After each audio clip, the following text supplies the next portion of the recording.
Welcome, everybody, to a very exciting episode. I say that every week, but I genuinely mean it. I love the people who I have on the show, and this person is no exception. They've contributed to many of the best nights of my life here in New York, and I so mean that with my whole heart and my whole ass. We have the Glam Awards event producer of the year, Nicky O. Oh, thank you so much for having me, my love. Of course, my love. Welcome to the show. I'm so excited to be here. I'm so excited you're here, for real. I said anything for you.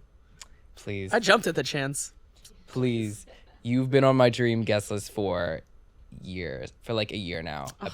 You're in like the top 3 of like my 2023 vision board for guests. So it's quite an honor. Oh, I really appreciate it. I'm so excited to talk about all of the things. All of the things. We have plenty, from 1,000 Nights of to you personally, your drag, Glam Awards, all of it. Oof. Hello, everyone. Post-production, me, jump scare, but yeah, I'm interrupting this video to let y'all know just some clarity and some context. Unfortunately, the devil tried it and fucked with our memory card the day of filming, so thus forth, my beautiful and smooth, gorgeous intro, which I delivered, got a little butchered in the making. So unfortunately, we missed out on some context. So just to give you the context that you missed out, because I never want to take anything away from me, myself, and the conversation, the amazing conversation I'm having with the amazing Nicky O. Our conversation is your conversation, so why would I take that away from y'all? Despite technical difficulties, not gonna let them have that. I'm not gonna let the devil have that one today, nor will I ever. But yeah, so pretty much in the video you're about to see, I started talking about the first night I went to go see Nicky and meet Nicky, which was last year. I think it was December 2nd, 2022, which is my mother, Britney Spears' birthday, and also my other mother, Nicky O's birthday. And that's where they had the first Night of a Thousand's party, and it started off with Night of a Thousand, Britney Spears'. So that's the context going into the first segment of the conversation between Nicky and I. So yeah, I don't want to ramble too long. This was supposed to be quite quick, but y'all know me and a tangent. We have a close relationship. Nonetheless, enjoy the rest of the interview. Thank you so much for watching and supporting me, myself, and stream, subscribe, all that. Support your local drag entertainers, your local queer entertainers, all of that. And support me. Keep on watching because cool stuff is coming soon. So I'm gonna fucking stop talking. This is why all of my situationships have not worked out. Bye. Enjoy the episode. Like, she's the reason why I'm doing all this. Like, I saw her TRL and I was like a fetus, and ever since then I've been obsessed with all what this world is and everything. And so when I went, like, none of my friends could go, and I'm just like, I'm just gonna go alone and all that. And my goodness, it was the best show to go to alone because I just immersed it all to myself, and I met so many amazing people there that I'm like really close friends with today. That's beautiful. That's beautiful. And what I think the most telling thing is you had never even come to one of them and you already knew to take the next day off. No, exactly. Because I was working early mornings at that time too. And I was like, I can show up to work at 5 a.m. right after this gig. But I'm like, no, I need to rest, recover, hydrate, all the things. And that was I did. Very appropriate. It was an excellent night. The performances were incredible. Probably one of my best birthdays ever, actually, to be honest with you. Yeah. I mean, it was just so cool. Like, we had never done a huge cast of that nature. Yeah. And Britney is also my number one. Like, she's my first pop icon. So it just all made so much sense. And we also raised, I think it was something, it was pretty great. It was something, I think we raised like $16,000 or something that night. It was wild. So all around, good. Checked all the boxes. Yeah, it was a great night. I stayed till till the lights came on because Joe was just spinning all night, and so was I, literally on the floor. I was like, oh, we're playing Britney's discography the whole night? Amazing. Heard. It does help to have a best friend that is the DJ extraordinaire. Yeah, y'all are the duo. Y'all definitely are the duo, and the Event Producer of the Year award is much deserved. Thank you. How did that feel? How'd that whole experience for you feel, the whole Glam Awards? Well, I mean, for anybody that doesn't know them, Glam Awards is like the nightlife Oscars in New York City. Yeah. And I've always known about them, but I had never attended because I had never been nominated until this year, which was a really cool way to close out a pretty constant year of work. You know, a lot of people don't. It's a thankless job a lot, producing. Yeah. And we work so much on each of these events, making them really special, and have done just so many of them in one single year that it was so nice to finally feel like I was getting my roses for all of the different things that I do. So this year I ended up being nominated for 6 of them. But chief among them, and for me, was producer of the year, entertainer of the year, and then we were nominated for best nightlife event for Night of a Thousands. And so I was just really excited to go and to be nominated. I had set no expectations because I feel like a through line of my life is always like getting really high expectations and then being very let down. But I was just like, this is just so cool. It's nominated by people within our scene. So I just felt like we were very validated by the nominations we got. Joe was nominated for Best DJ. Just all the different things we did, we got, you know, a nomination for. So we went. It was cute to get glam, like almost like an Oscars or, you know, or a Met Gala with all my girls. And we went and we didn't have seats. This is so funny. I was just saying this to somebody. It's like the most glam night of like, you know, my career nightlife so far. For sure. We of course got there just a little too late to even have a seat. So we were like standing the entire time, the furthest from the stage in the entire room. Yeah. So when I did end up winning, it took like a good solid chunk of time for me to even get to the stage because of course I was all the way in the boonies, you know, and not seated at a glam table. So yes, in nightlife and all of these things, all of the glamorous moments are like, tempered by like pretty unglamorous things. Right. But what a thrill. It was such a thrill to win. I didn't expect it, but it felt like a win for me and Joe. It felt like a win for all of the people that are part of our team, all of the people that perform. We like interact with so many people putting on these nights. They're huge cash throws that it just felt like it was like for all of us. And aside from me, Brooklyn took home many a trophy. Swept. Brooklyn totally swept. Yeah. 100%. So it was like, overall, I was like, you know what? Brooklyn got its roses this time around. Yeah, and Magenta and I were talking about that last week for last episode of the show. It's so remarkable how Brooklyn kind of made its huge sweep over the Glam Awards. How do you feel about that? Well, I mean, I think like Brooklyn Drag, I mean, even like just what they talked about it on Drag Race, I feel like the season with Bob and Thorgy and Acevedo, like that it's crunchy or that it's like not as pro.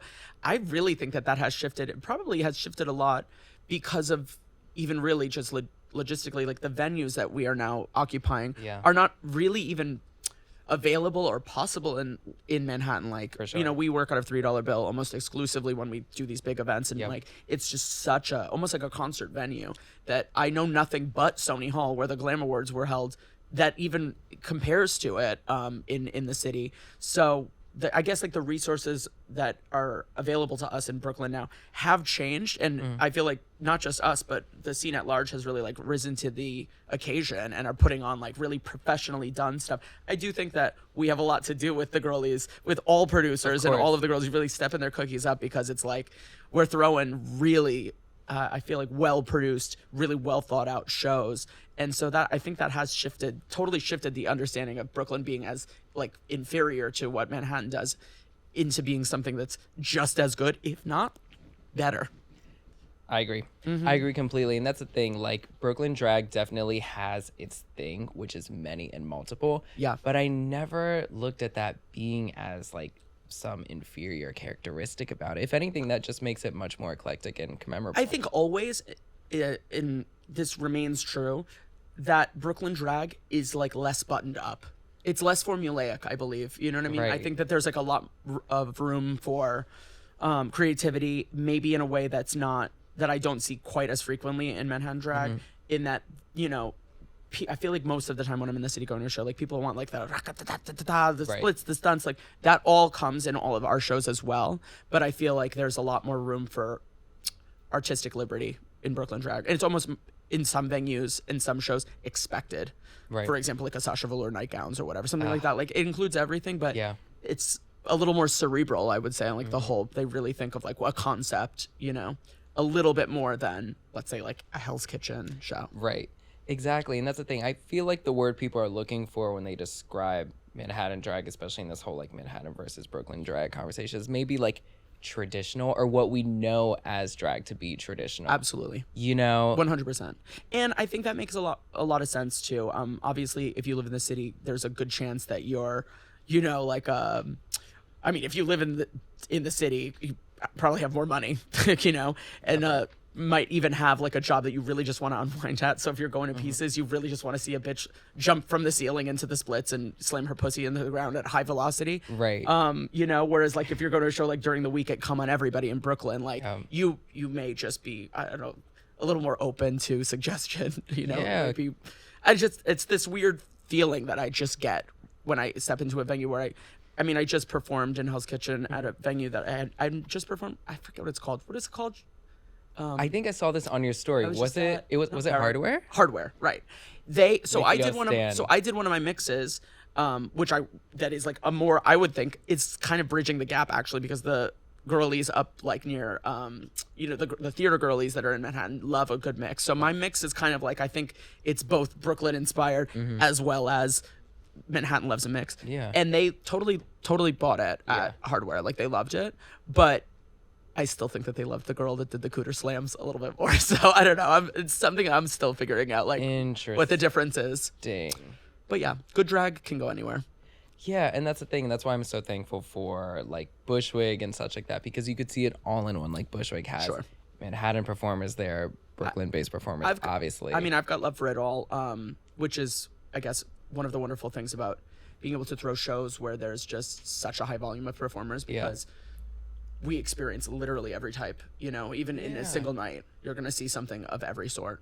Yeah, and that's what I love. And you see the performers go on to so many different places now, like you doing Manhattan gigs now. Like I think of Dev Doe, who or at least I think I remember seeing Dev a lot here within the Brooklyn spaces and whatnot. But now Dev is all over Manhattan. Has Breakthrough Artist of the Year. Much deserved. Yep. Much deserved. I love Dev. And I discovered Dev, I think, at the Britney night. Probably. Yeah, at the Britney night, Mariah as well. Mm-hmm. They turned. They always She do. did, always. I mean, and some of our other girls are on to even more international, things. Mm-hmm.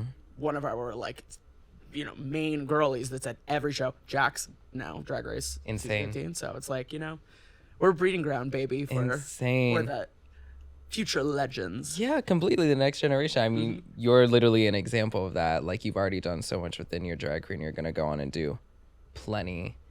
We'll see. Plenty more. I know you know you are. Like, everything you're doing right now is perfect, truly. And, it really is making an impact, and it's just enjoyable. The most significant thing for me to hear is what you said really at the top of the episode, which is like, when I hear from anybody, even people I've never met, who are like, oh my God, in fact, I was at the bar last night and I saw somebody there who was wearing a Slut Pop shirt. And so I turned to this guy and I was like, congratulations, Diva, like Kim made history at the Grammys this weekend, And he was like, oh my God, yeah. And I was like, I throw a show called Slut Pop. It's not like just Kim Petras music, but it's Slut Pop as a genre, but obviously based off of that work of hers. And he was like, what is it called? Wait, what is it? You throw a slut pop? I'm like, yeah. And he's like, what's your name? I'm like, Nicky O. He's like, oh my God, I've never seen you out of drag. Aww. That was I was at that event, and it was one of the best nights I've ever had, one of the best shows I've ever seen. I'm like, that's the shit that really means something to me, rather than like the accolades or like any of like our girls going out and making like names for themselves outside of the scene. It's like just the fact that the audience can't forget what they experience at our stuff is like extremely gratifying. Yeah, absolutely. It's like, I've been thinking about it a lot recently too, and like you bring that up, it's like nightlife to me, and like I don't really consider that I work in nightlife. I just go and enjoy, and hopefully I try to give what I can of myself and my work to the community as well. But it's so important to me. Like, past year's been crazy, work, a lot of personal stuff going on. All my highlights have come from going out. I mean, we realized how much it meant to us, all of us, when we couldn't do it, when course. we were all stuck inside. Yeah. I feel like for gay people, for queer people, it's like, it's where we congregate. Yeah. It's where we, it's like where we have our fun. It's where we're safe, together. So it is totally important. It's not frivolous. Yeah, for sure. It's like the importance of those spaces feels like it's been reinforced lately. Yes. Like every time I go, even to you and Julie J's viewing party every Friday at $3 Bill, like you plug in for me, thank you. Absolutely. I have the best time, and we're just there watching a show together for an hour, and we watch shows after. It's so blissful. It's the highlight to my week. It's the best way to end it. You see everyone else kind of unwinding their week as well too, even before the show, when the excellent Joe Disco is playing music before. Everyone's kind of chatting, catching up. Like, it really is a sense of community. beautiful for the people. Yeah. You know? So I could never do anything but this. This yeah. is like, yeah, this is my calling. I could never do anything else but this for that reason. I love being like together with people. For sure. I mean, it's very obvious. And that's like literally not even just like stan, but like that's the first thing I picked out about the Britney event. I was just like, this diva right here hosting loves her performers and loves what she does. It's like, you know, I was going to say in reference to Dev or into any of the people that we know that got their roses at the Glam Awards. Yeah. The people that I have respect for are people that really, really care about it and work really hard at it. Yeah. And furthermore, like, if they're genuine, that's like, which is even harder to find, I feel like. If it's not, if it's genuinely about expressing yourself artistically or bringing community together, like, if you're that way, then you're my people, you know? Because a lot of people definitely, obviously, there's a commerce element to all of what we do. It's not a community service. But, like, I think you can easily read between the people that are mostly interested in throwing an event or a party or whatever to cash out and make money versus the people that will sometimes even sacrifice money, extra money that they could make to make the night special. Joe and I are very much like that. It's the added little details that we could just toss away and not do, like printing out physical flyers or making merchandise or putting up like a photo wall for people to take photos in front of. It's these little touches that like they cost money and like we could just pocket that money and not do them. But like we want people to take away the experience that you did, which is that not only was the performance amazing, but the event was amazing. Absolutely. You know? And I feel like that was why it was special that not only did I got nominated for Best Event Producer, which is a separate category from Best Party Producer. Yeah, but that Night of a Thousands was nominated for Best Nightlife Event because we like to think of them as like a full-bodied, spectacular night, you know, event. Completely. It really is. And like you compared $3 bill to a concert venue. It totally is, especially on those nights. We love all viewing parties. We love all parties, period. But like we go to $3 bill one because y'all are going to be there. And like even down to me being like a producer nerd and being like, the sound there is so good. Right. Like we go there and when Joe spins like our favorite Kylie record, we're like melting at the fact that we're like, oh my gosh, we're hearing Get Out of My Way and like these excellent speakers and we're like standing and nerding out. Like truly. It's, you know, if I'm not mistaken, the it's the sound system from what the Roseland? Webster's the no way. Oh yeah, now yes they did. They upgraded it. It's like it's the actual speakers and stuff from like past venues that have like either shuttered or like offloaded, like very like expensive stuff. It's like it can get so loud in there, like you physically vibrate. It's so loud. Oh, I know. Somebody was just asking me because they have a viewing party at like a much smaller venue and they were like, yeah, I like hosting Drag Race there, but I can barely hear the episode over all of the people that are talking. Is it like that at your guys' viewing party? I'm like, no. Absolutely. I can't even hear myself think over the speakers at $3 bill. Okay, that part you can't talk till commercials come on or anything.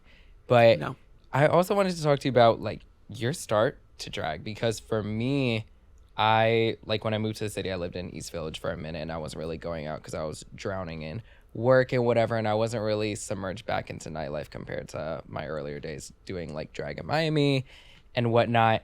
And as I kind of dove back into nightlife, specifically Brooklyn queer nightlife in 2022, that's when I discovered you. You know, the whole Britney party thing and all that. And in my head, I'm like, I know that Steve has been doing this for a minute, but I'm like, where did Nicky come from? It's strange, like, you know, I have done it for a minute. I guess at this point now it's looking like 5 years about drag, 5 years. But the reason that it feels like so much longer is because I kind of did some version of this much longer. I did like a lot of, I've only ever worked in clubs my whole life, really, in Los Angeles and then in New York. Like, but real. Are you from LA? I'm from LA, yeah. Really? Yeah. So I worked in like clubs in LA, wicked underage, fake IDs, the whole nine. Absolutely. But was like just dressing up and looking really crazy, which was not really a big thing at that time. So I started going to raves, and people found me there. I found, you know, friends there who worked in clubs in Hollywood, and then I got to they would kind of like figure out a way to get me a job there, even being underage.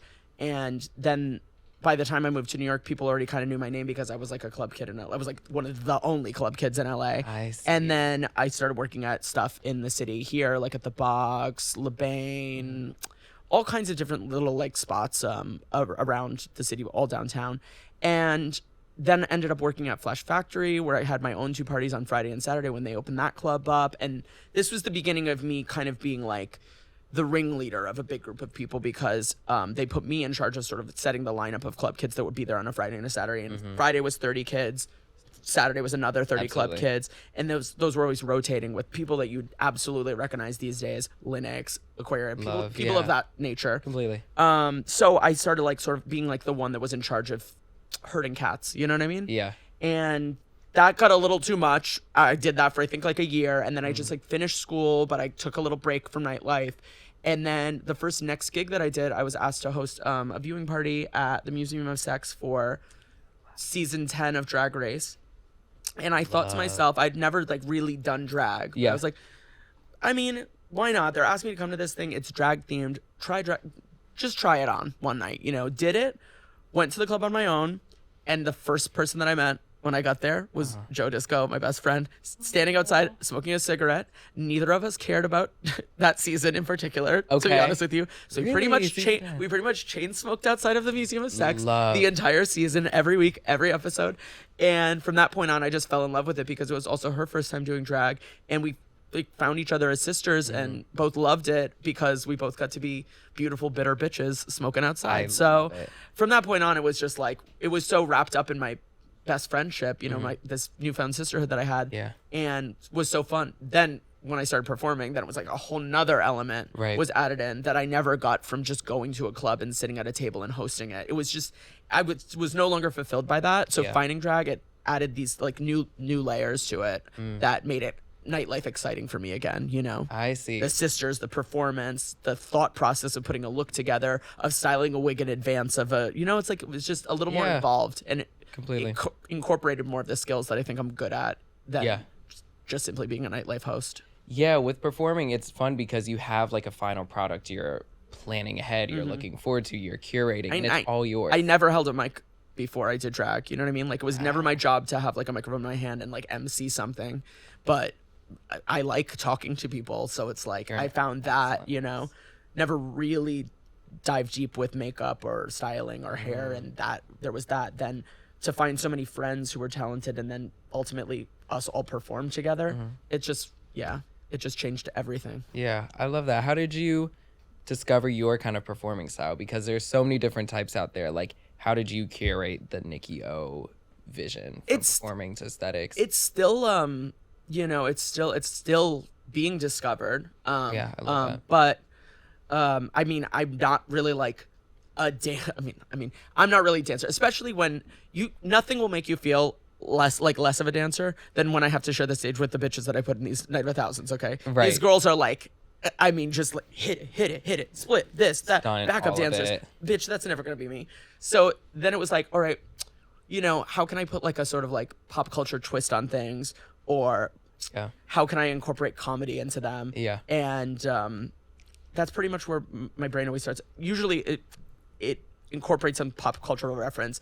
More specifically, like my favorite things are the mixes that Joe and I make that have literal found audio from reality television, from movies, like from iconic queer film, you know, like that's the stuff I love performing because I feel like everybody can find themselves in at least one part of it. And I love being able to be like 12 characters during one lip sync mix. Absolutely. You know?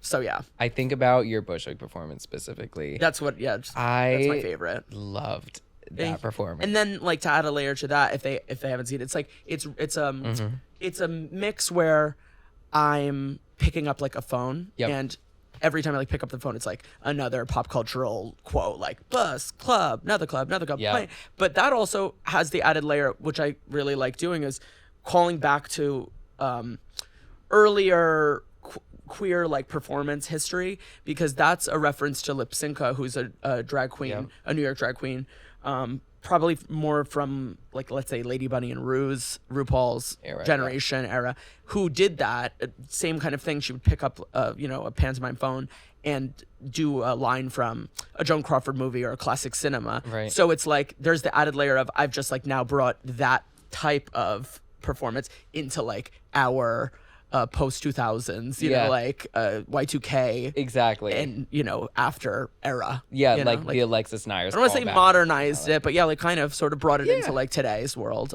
So yeah, that's what I like to do. Yeah, all those little like A lot of little references together. and that's what you are. You're very well referenced, which like you probably know that, but like all those references that you put for that performance were hilariously Thank you perfect for again. it. We've got to also say again, snaps to Joe Disco. Absolutely, I will always. put together a list of quotes and things that should have nothing to do with one another. You know what I mean? Yeah. And the bitch just turns the comedic effect. It's just A producer, a curator. what could be DJ, better than all of that? it. Yeah, I remember it was like the Alexis Nyers That's what callback. begins it, yeah. I was screaming Yeah. at that. And it's just funny because I think about things so melodramatically. And I was there in that crowd and I was like, I used to watch a show back when I was like 6 years old in the closet, What's it whatever. called? Pretty Wild. Pretty wild. Yep, Yeah, I was love like, it. I would watch this trash ass reality show, and who would know that like later on I'd be seeing this blast out loud and You know knockdown. what is so fun too is also when it's equally fun when people are laughing and don't know what I'm referencing or don't know the Yes. quote, but they can still find the comedy in it, like because they're pretty universal and generic funny quotes. Mm-hmm. But what's really great is when I'm performing to a whole room of people, let's say, Yeah. and one table knows every single word by heart and Absolutely. are shouting it back at me. You know what I mean? It's like Absolutely. it's fun to be able to like find your people like in a crowd like really quickly. Yeah. You're like, okay, you're like a niche pop cultural stan. I love it. Exactly. Yeah. Exactly. Which like we're all kind of discovering now, and that's why I love nightlife. Nightlife, as of lately for me, has felt like almost like a redo of high school in a way, but like our queer high school. Sure. You know, like we'll be at $3 Bill after Drag Race. We're all kind of sitting around. I'm like, this looks like we're at like a queer prom or something. Yeah. And I love it. You know, you have your groups of people that get you, some, you know, that do other things. Like, it's so fun in that. Like, I find community in those little moments. It's like, I Me think too. what I'm trying to say. Like, we're just like, you know, that random reference from a Right. random reality show in 2007? Wow, are we kindred spirits? Like, I love that. I think you're totally right. I also get that too.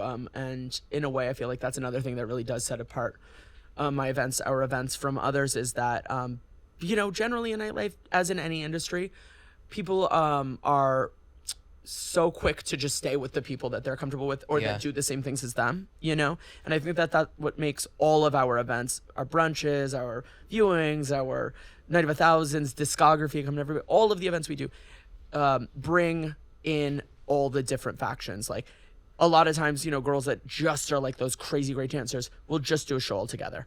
Or there's a cabaret of girls that just do the funny stuff, you know, or whatever it is. I feel like our stuff blends all of them. And I've seen a lot of connections be made in the dressing room, you know. Yeah. You said you've met people that you're so close with at our event. So it's like Completely. happening in the audience and it's happening backstage too. Yeah. So I hope that there's like a lot of cross-pollination, a lot of cross-pollination from right. what we do, you know? No, yeah, it definitely is. The environment is so eclectic and like, it's just always so positive. Like, I love it. And I wanted to ask you too, we kind of talked about it briefly. For those of y'all that don't know, we kind of halfway commuted here to the studio today We did. together. It was really fierce. We met up at the train station. You saw me disassociating to myself with my AirPods. I was just like, da, da, da. But we were talking about your personal life and such, especially being busy with work and all that. How has that work-life balance been? Because we hear about it from people with like 9-to-5s. How is it for you as the newly crowned event producer of the year? How has been finding work-life balance for you? I mean, it's really different. It's really difficult, and I wish that there was more time in every day.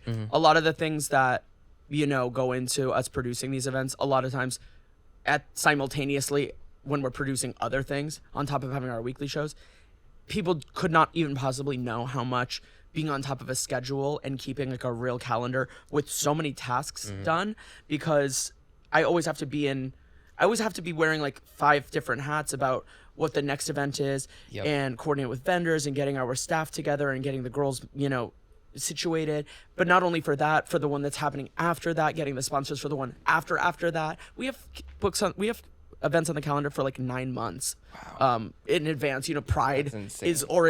has already been a thing that we're thinking about. If you want to do something for Halloween, you got to book it all of the way out. I mean, it's like you have to really. I think that's the thing that actually people would probably be the most shocked at, because because drag is like the way that it is, it would look like it's just always fun. We're just always having fun and like, but it takes so much. It takes, especially for me, I feel like it takes so much planning and staying on top of a million different schedules simultaneously. So it's hard. But sometimes my dad, who I'm like close with, will be like, "When the fuck are you gonna take time for you?" Yeah. But at the same time, I'll tell you this much. Nothing feels more rewarding to me. Nothing feels like more of a vacation than when I'm at that event and it's just finished. Everybody's had a great time. All of the cast is happy that they were in that show. And now we just get to go to the bar and have a good night, you know? And I feel like it's done. That is like the feeling I'm constantly chasing, is the feeling of like, okay, it was accomplished and it went off without a hitch. Yeah. That feels, I don't know, my work is my pleasure. Yeah. Like, especially in the big moments, like when we're finally there and I finally get to go out, you know, and say like, "What's up, Brooklyn?" For sure. I'm like, I am working, but that is the payoff. Yeah, completely. It's like, okay, we're That's here what this now. is all going to, for sure. So it's not like, oh, it's just such a slog. Like when I'm there, I'm having a good time. Yeah, you for know, sure. It's stressful, but it's mostly stressful just up until the moment it begins, Yeah. and then it's like, then it's a joy. Yeah, it's the pre-planning that's stressful and like detailed and whatnot. Whereas like when you're hosting, you know what you're doing. I'm just having I'm really honestly just having an energy exchange with the people in the show and the people in the audience. So like, it is my pleasure as well. But I am going to California next week and taking an actual vacation, which is really nice. So yes, Much deserved. sometimes it does just actually have to be vacation. No, yeah, sometimes you actually do need to kind of like stop Yeah. and reflect, take a moment. And have you had that moment where like you've been able to sit and be like, look at all that I've done so far? That usually comes, I feel like, after one of the big ones, you know? Okay. Like, I'll probably have that feeling after Rihanna or like, or I did after my birthday this last time, which was Night of 1,000 Nickies and like, Nicki Minaj. And, Major. but it was like, you know, it was like a double entendre with my name too. Yep. And like, I just got so many messages from people and was looking at all the videos back and all the people and like, so many people like brought me like gifts and notes and stuff, and I was just laying there. Like sometimes I'm just like buzzing and I can't go to sleep till like, you know, 7 or 8 in the morning because I'm just like on such a crazy high of like positivity, you know, like just to know that everybody feels it too and felt it too. It's like, it's sometimes I do, but I haven't had like a grandiose moment to reflect on all of it combined. Yeah. Although I feel like I probably will when I'm in California thinking about this new award that we were so blessed to receive. I consider the event producer of the year an award for me, Joe, and everybody that supports us, you know, so it's major. Yeah. How did you put together your team and like your kind of drag family in a way? Like your drag family, your chosen family, how did all that come together? Like you shared about outside of. I mean, well, when you say like, how do you do like the balance? I mean, how do you have like the work-life balance? Actually, the truth is, you don't. And the way that our team is assembled is because oftentimes our friends, if we want to be able to be with our friends, it really has to be within the atmosphere of a club or an event so it's really just our best friends who have like out of the kindness of their hearts seen us struggling in a moment and need help, and they rush in and say, can I grab that for you? Or do you need me to go grab something from here or whatever? And it's like after the event, you know, we'll be sitting back and realizing, wow, they were so indispensable. Like, what if they had not been there to help us out? It would have been a mess. You know what I mean? And then it's like, all right, well, now they have to be booked forever now. So then they become the production assistant, they become the stagehand, they become, you know, the like they just all become like a PA in a certain way or like a producer in a way, because they've all just literally helped me and Joe out, and then they enjoyed being there and, you know, really become a necessity. And that's really huge on your part too, and we kind of touched about it earlier, like before we started filming. It's like giving people opportunities is huge. Like that's something all those people could put on their resumes. I think I think that a few of our friends just did put us on their resumes too. Yeah, they're like, you know, I think they were asking us like, well, what should I call my position? So we were like coming up like with what their position would be. It's very amorphous because everybody kind of does everything. But yeah, I mean, we have lovely friends. Everybody that's on our team is one of our best friends. So yeah, I love that you're helping them out, giving them like a really promising future as well by having them on your team. Yeah, it's just nice to be around. They're our chosen family, so it's like it feels like it's a family matter when we put on these big events. They're invested now too. I see. And I want to ask you too, what's been your craziest night working or in drag? Or like one of the most, yeah, I would say the craziest. Okay. Like when you look back on it and you're like, girl, that was a night. Well, I mean, there's kind of two ways to answer this. Like my most like raucous or like craziest night, and then like the like most like, you know, big or like professionally like big night. So I'll answer like the easier one first. Like professionally big, where it's like, whoa, this is crazy, was when we did Night of 1,000 Beyoncés and sold out the venue. Joe invited someone and forgot to ask me to put them on the guest list, and this kid waited in a 40-minute line around the block, got to the front, was not on the guest list, and we had to issue a statement earlier that day that if you didn't already have a ticket or were not on the guest list, you could not come because it was oversold. No it would way. be a safety hazard. So when he was unfortunately not on the guest list, he turned around, went outside, and tried to call an Uber. And there was scalpers selling tickets on the No street. way. Yes, bitch. There was scalpers selling tickets to the drag show. Okay, that's when you know you that might as well made it. be. Yeah, bitch. If we hadn't even gotten that event producer of the year award, I wouldn't have given a shit because I've been like, well, which of you bitches can say that you've done that shit? Okay. Wow. Anyways, so I would say that's really the craziest moment. Also, Miley sending us the merch was pretty big too. Wait, what happened? I did not When know we about announced this. Night of 1,000 Mileys, she got in touch with me and sent all of the performers' merchandise for the show. No way. Yes. But the craziest night, like for me personally, was a little pre-drag, but during the club hit era. This girl reached out to me and was like, my younger sister loves you so much on Instagram. She loves your looks, and like, we live in New York. She's like 13 and I'm 18 or something. And her birthday's coming up. Like, is there any way that I could pay you and we could like kind of like just hang out with you for a second? She just really like looks up to you, and she's very shy, and it would just mean a lot. I was like, yeah, of course. She was like, you want to go to, maybe we could go buy her some stuff. She wants to go to Sephora. Maybe you can like come like coach her through some product. I'm like, absolutely, let's do it. She was very awkward, this girl, but so sweet. And then the sister was cool, and she stuck with us the whole time. So afterwards, another time she was like, we would love to get together with you again, you know? And I was like, well, you guys could come on Friday. I'm actually like finally going to have an event that's not in a club. Like I'm doing an event off Union Square in this house that's going to be demolished. These people are putting on this sort of like underground, I'm not even going to say a rave, but like a party. And it wouldn't be totally inappropriate for you guys to be there. I'm just booked to paint people's faces. They want me to like, it was kind of like a Burning Man crowd. Okay. So they come over to my apartment. Not gonna lie, I was even underage at the time. We're drinking, not like anything heavy, but like champagne or whatever. And we all head out to this place off Union Square. We get inside this place. They set us up at like some couch area. I have all my makeup in my bag, my phone, my wallet, everything. Took off my shoes, and I'm like, I'm gonna go see if I can get us some beers, girls. Will you stay with my stuff? They're like, absolutely. No one's at this place yet. It's like before the party is even opened. I go and leave to go find some beers. I come back. These two bitches are gone. My bag is gone. And my shoes. So I go to the front where they were about to take tickets. I'm like, have you seen those two girls? They're like, oh yeah, they got in a huge fight and they left. We kicked them out. What? We kicked them the fuck out. They had all my shit. So I'm like calling my own phone from the girl who was taking tickets. She gave me her phone to call them. And I still have no shoes on, no jacket, no wallet, phone, nothing. No. Not getting an answer. And while I'm doing this, the police raid this party. So I'm on this girl's phone. They're like raided this party and are kicking everyone out. It hadn't even really started. So now, by the way, this is in dead ass winter, like the dead of winter. It is brick cold outside. No shoes. I'm now outside, no shoes, no coat, no wallet, no phone, with the girl's phone that I don't even know, who is still inside, probably getting arrested because she was one of the people putting on the party. I have her phone now. So I literally had to walk all the way from Union Square to the Lower East Side where I lived at the time, fucking dead ass barefoot.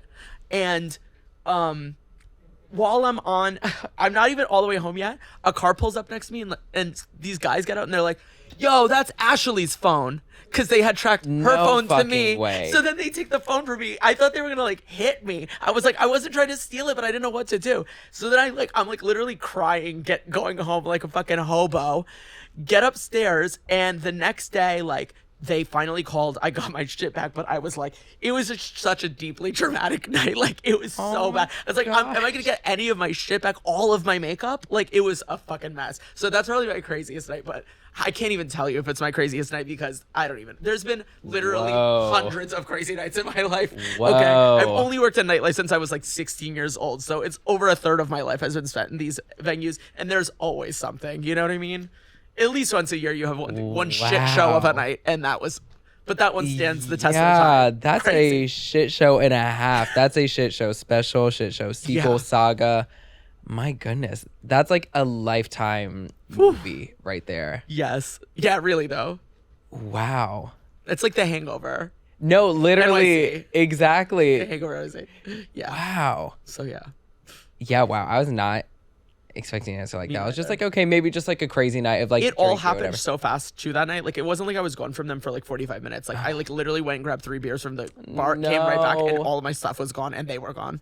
You came back, you're like, all right, girls, I got the wait, Crazy. where the fuck? Crazy. It's been a while since I've been at a place that's been raided by police, but I guess we're mostly in like legit venues these days. Yeah, I mean, I've been in exactly. a lot of places that have been raided by police, but all like underground warehouse things, mostly in Los Angeles. Interesting. See, I was never, shout out to the girls, but like everyone would go to high school parties and stuff like that at people's houses. I would get raided by the police. I'm like, listen, I have Egyptian parents. I was still in the closet at the time.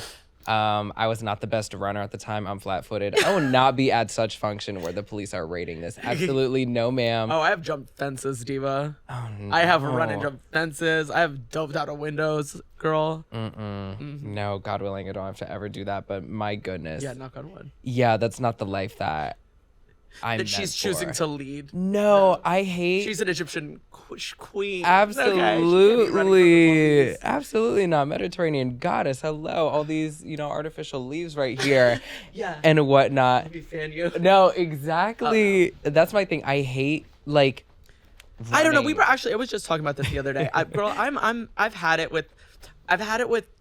had it with house parties. I'm not going to them anymore. Don't even fucking invite me Interesting. anymore. Okay, seriously. Unless we're like best friends and Got it's you. like 3 or 4 of us.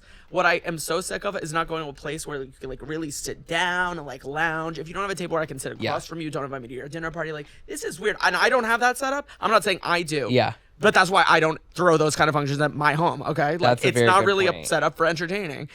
Maybe I'm a little jaded because we're always in spaces that are literally designed for entertaining. No, but I like, get what you're saying. Like, it's not even just because like you're an event producer, but it's like those little things matter. Like, I've gone to some house parties, some are great, and some are like well, the rooftop in the summer, girl, that's fine. hot. Love it. Sexy. With it. Amazing. With it. Absolutely. But yeah, some are just little, like the convenience is there and I like it, but like you need the good setup, you need the good music. And sometimes like some people might have the nice space, but they're not hosts necessarily. That's what I'm talking about. Yeah.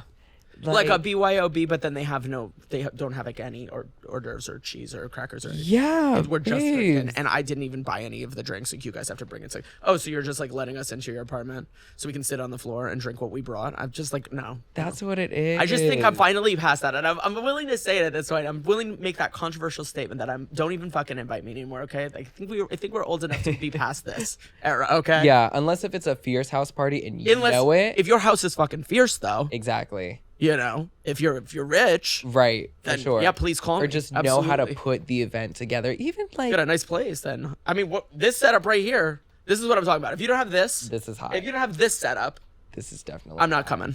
Okay. Yeah, even like in my friend group, like there's a friends we love them where it's like, we're not gonna go over to their house and watch like such movie. Like we'll have people over my house because we know how to put the event together. Sure. We all coordinate food and whatnot. Like those little things matter. Make it an event, just like your events. Like it's not just like you're going to see shows. Make or it watch nice. something. Make it nice. Yeah, make it nice. Like Just like Dorinda. Make it nice. literally just like Dorinda. I wanted your thoughts too on Drag Race currently. Season 15, you also host the viewing party, which I mentioned, Yup. every Friday at $3 bill, hosted by Nicky O and Julie J. Yup. Love Julie J.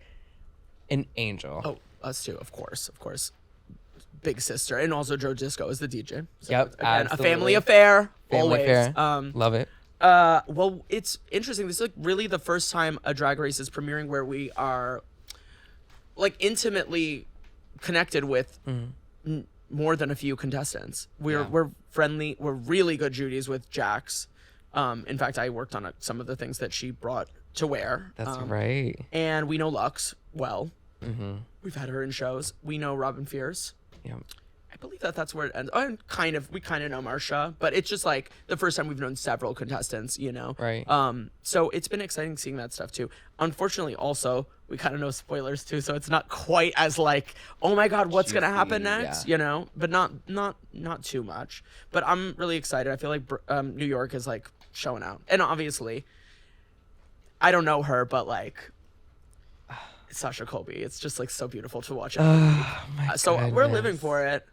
The only thing I don't like is it's like there's like not enough time for me to get invested because it does feel really fast and rushed. The runways? And there's so many girls, you know, like, no, but literally it's whittling down. Once there's like 6 girls, the new episode length won't feel crazy. Yeah, it'll feel like more properly paced and whatnot. Whereas like the runway last week, I swear was like, No, they just said one thing about each of them, and that was that. Yeah, there were hardly any jokes either that like the judges make between it or anything. Who are you rooting for? I'm rooting for Sasha. Love. I'm rooting for Sasha. Love. Same. So, I'll be honest. I mean, Jax is my sister, so I'm gonna say Jax too. But Absolutely. I'm rooting for Sasha. For me, she's just got every part of what it takes. To be a winner. I mean, like she's a legend. Like she necessarily didn't even need the show, to be honest, at her caliber of where she is performing. She knows that too.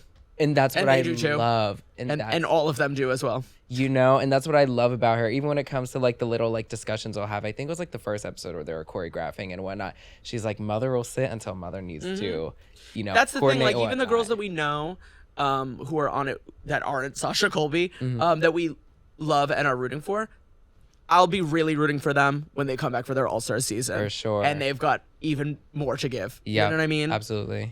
So yeah, but Sasha's got it all now, so I think she'll win. Yeah, it's a really good season too. I love Mistress. Love We love also. her. I just met Mistress recently. She was everything I wanted her to be and more. And then tomorrow we get to meet Anitra. I'm opening for Anitra tomorrow at Demons. Paragon. At Paragon, yeah. So. And Nina Bonita Brown was there too. Oh yeah. I saw that all over Twitter. Oh my God, she was amazing. Yeah. She's just so Nina and Bonita Brownie. I don't know, like I just don't know how to describe her any other way. God. She was like kooky and fantastic, and like her performance was amazing. She was dressed as a fucking poodle. Like it just all the things I wanted. I got from Nina Bonita Brown, who's truly one of my favorites. How she has not been back on that fucking show is absolutely beyond me. I don't know how. She's such good TV. I just want those runways at least. Like there should just be like a Nina Bonita Brown special runway for each episode. Like just come in as a feature runway guest. You should have her as a guest. I would love to. Give me that connect, please. Okay. I would. We really keyed. That. She sent me a message the day after being like, girl, Really? I hope we get together again soon so we can do more shit together. Yeah, me and Joe were angel. really taking care of her at the event. I feel like she was kind of getting like brushed over and like no one was really like holding her hand or getting her what she needed. And like that wasn't our responsibility. But I'm like, this is Nina Bonita Brown. Like, this is a legendary bitch. Like, do you need something? Do you need a drink? Do you need anything set up? Like, how do you want to be introduced? Like, I have seen her. So we were kikiing with her. She needed us just like as much as we needed her. The reference. No, yeah, I love Nina. And at Paragon too, I'm like, wow, that probably felt like the most perfect fever dream. Because every time I go to Paragon, I'm like, where am I? Yeah, and I don't remember the next It's bizarre. It's like looks like a Greek, you know, like a party hall or like beer, you know, like it looks like it's like a wedding venue. Yes, completely. Like a Greek Orthodox like wedding venue from like The Wedding Singer. You know, it doesn't give you gay club. You know, no, it's feels cool. Like we're in like what like Heartbreaker, that series on Netflix would like depict of like a gay club or something like that. One of those little like scripted series parties. I'm like, this feels like we're in like Never Have I Ever, like a Mindy Kaling show or something. Like 100%. Sex Lives with College Girls. Very that, but it's fun. Mm-hmm. I love. Come tomorrow night. Oh, I'm so down. I'm so there. I think one of my friends is hosting. I think Billy might be hosting. I'm not sure. That's why that might be another night or something of that sort. But I wanted to ask you soon as we wrap up, who are some of your favorite performers at the moment within New York? Oh my goodness. I love Marie. She's does a lot of shows in the city. She does a weekly show with Julie, and we've had her in more stuff. As many things as I can have her in now, I want to have her in every show that we have. She's beautiful. She's trans excellence. She's personable. She's an incredible dancer. She can sing. Like, she's all of the best things. Yeah. I think she's my favorite performer in New York right now. But I also love Essence. Again, another like backflipping, crazy, like dipping, stunty diva, She's but so also so pussy. cool looking and great to kiki with. You know, I feel like some girls that don't regularly enough get their roses are like Roque. I love. We love Bojangles. I mean, Julia's fantastic. Yeah. I love Minnie Horowitz. She's Love Minnie. not going to be a New York diva, I think, for that much longer. I might be wrong about that, but anyway, for right now, great New York performer. This is funny. I love.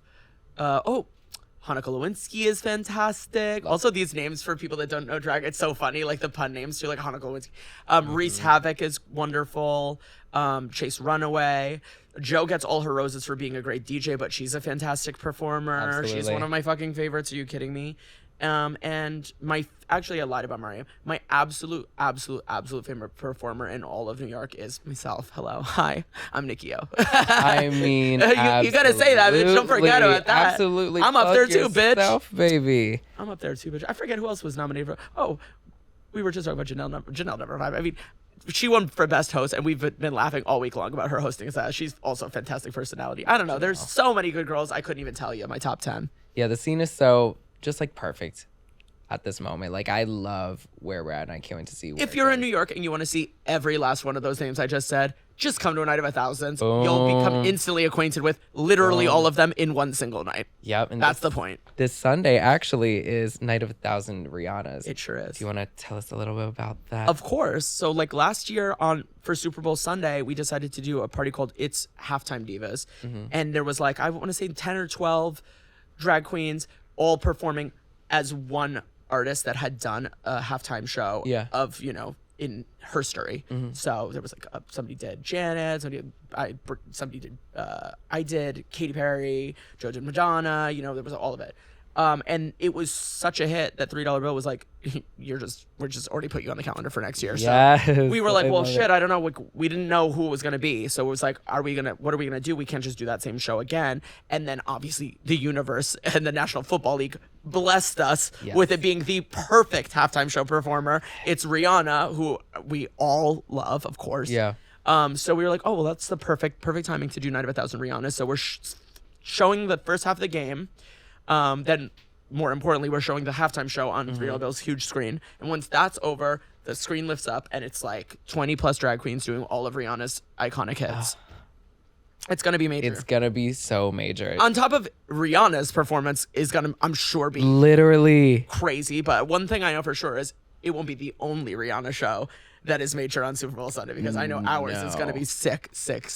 Absolutely. I'm taking all of Saturday to mentally, physically, spiritually prepare Good. for Sunday, because it's going to be so beautifully and perfectly absurd. I cannot wait. 100%. I cannot wait. And that's going to be at $3 bill, $3 bill. as always. $3 bill. Joe is DJing. Yep. We have an after party by Icarus of Bushwig, and I can only expect that the girls are bringing their best for this one, because it is Bad Gal Riri after all, you know? I mean, you have to. The legend. Absolutely. Where can everyone find you online and in real life so people can come and see you and support your excellent You can excellent find me on Instagram at Nicky O NYC. That's NICKYO-NYC. It's Nicky with a Y, you know? right. Girls try you know, me, but not Nicky with a an Y, I, although I baby. love you, Queen Minaj, okay, of course. Absolutely. But yeah, so you can find me there. That it's also that, I believe, on Twitter.